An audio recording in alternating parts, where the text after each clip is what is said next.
have 20 minutes for discussion now, and I have questions for you, you and you. I know I can begin with you. Okay. I can begin with you, Louise. There is one factor. Do you think that that amount of money, I don't remember how many millions, the government of the United States designed in order to support dissidents inside Cuba, dissidents in Madrid, in Miami, here in Stockholm too, there are some people getting money from the government of the United States. And do you think that money will help? Well, first of all, that money. First, there was a report that came out around when I was in Miami for Brookings, which was like a month ago. I knew about it, but they were sitting on it because it was so volatile. There's a report that was financed by investigators and reporters or researchers working for none other than the Cuban American National Foundation. This tells you how much things have changed. The Cuban American National Foundation released a report in which it said that the millions of dollars of U.S.A. money that goes to support dissidents in Cuba, that 83% of it never got to Cuba, never bought a telephone or whatever it was supposed to get, that it just disappeared. That it went into, and this is not a very distinguished chapter in Miami, basically the anti-Castro industry, which is and that is a problem. That's a real big problem because there's a lot of people who make a lot of money and it kind of perpetuates things. It's particularly, and this is no secret, at the University of Miami. I happened to be in the University of Miami the night this report got public, and they were not happy campers. And it was very funny. I'll tell you one little line. Is the head of the whole institute, he was just beside himself, and he was saying, that report is completely, que desgracia. and he was just beside himself, and they were going to great lengths to discredit it. But what was interesting, it came from the foundation. The foundation is now moved from being far right to center left, and I don't think that's appreciated by people in Cuba, because I was with some of the Cuban diplomats in Washington 2 weeks ago. They didn't seem to really understand who's doing this. People do not realize that all the players are shifting, that there's a tremendous metamorphosis going on here. At this Brookings task force I'm on, the guy who sits next to me is Pepe Hernández. He's the guy who bought the rifle to be used on an assassination attempt on Fidel Castro that I wrote about in '98. And I did get a death threat for that. I mean, that is the kind of thing you would get a death threat. We all did. It was everybody who worked on it at the New York Times. I mean, we were basically, that's how volatile that was at one point. That man is completely metamorphosized. He is completely changed. And now he is being attacked by Miami radio. But basically, the report concluded that 83% of AID money to help dissidents in Cuba vanished. Thank you. Anna, I want to ask you something. What about the level of fear in Miami? Because I have lived in Miami and I have been there many times. As any Cuban, so I have relatives in Miami, friends. And it has been difficult to sustain a dissident opinion in Miami. To talk about the end of the embargo in the Miami press is almost impossible. It's difficult. And how is it now, Anna? I do it. I know. That's what I'm asking. I know. And it's possible to do it now. And I hear from a lot of readers, and a lot of older readers, actually, saying, thank you for having the courage to say what I can't say, or what I don't want to say, so I don't anger my family.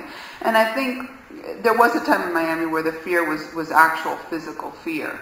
I think today the fear that remains, it's interesting because Al-Sadawi also talked about this, the three forms of censorship, from fundamentalist groups, from government, and from the self, in the form of fear. And I think the fear that happens now is much more, Cubans tend to be very in close-knit families and in close-knit social groups. And in societies like that, you pull on one string and the whole web begins to unravel.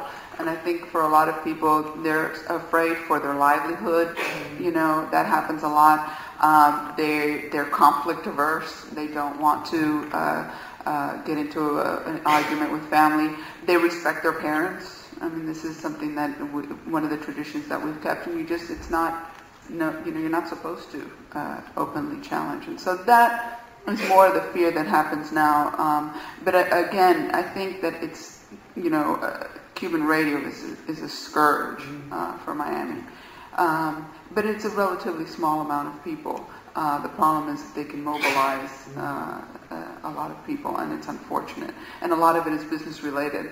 I did a story not long ago, an opinion piece on a tunnel that a French company was building. And they're building $1 billion tunnel, and this is a company that had built hotels in Cuba. And nobody was complaining about it. They were going after some guy with a radio show, who nobody listened to. And it turns out that one of the radio hosts sits on a very conservative board, Cuban Liberty Council, with the lawyer for the French company, who wrote Helms-Burton.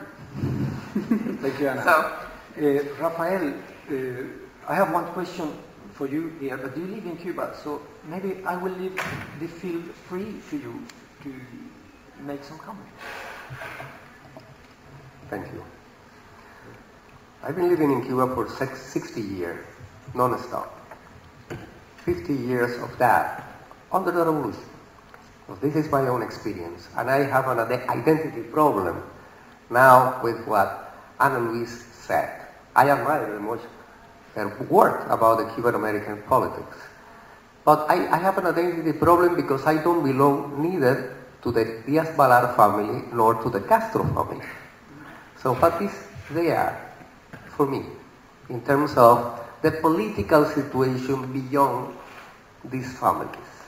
They are more than the question of perceptions. The question of representation of Cuba, to me, is key to understand. If we think that Cuba is Fidel Castro's dissident groups and surrounded by old American cars running around in Havana, we may have a very narrow representation of Cuba as a society and as a culture. By the way, I wrote a book on the history of Havana that he didn't mention. I will mention it after you. No advertising, I don't know why. I've been discriminated, which is focused on the social and cultural history of Havana, because there's 11 million Cubans there, and they are doing something. They are playing some roles. And I think that now that we have a transition in Cuba and a transition in Miami, I am glad to hear that. I am expecting more clear and distinct signals of those transitions, particularly in Miami, but I think that it is clear that we are moving forward towards a new period of history. But it is impossible to understand the present without history.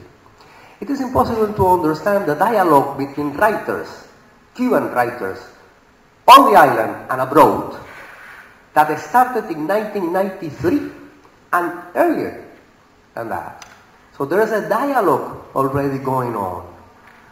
So writers, Cuban-American writers, Cuban writers living abroad now have a dialogue. They have a dialogue, at least, with Cuban writers, and their work can be published in Cuba. That was not the case before 1993.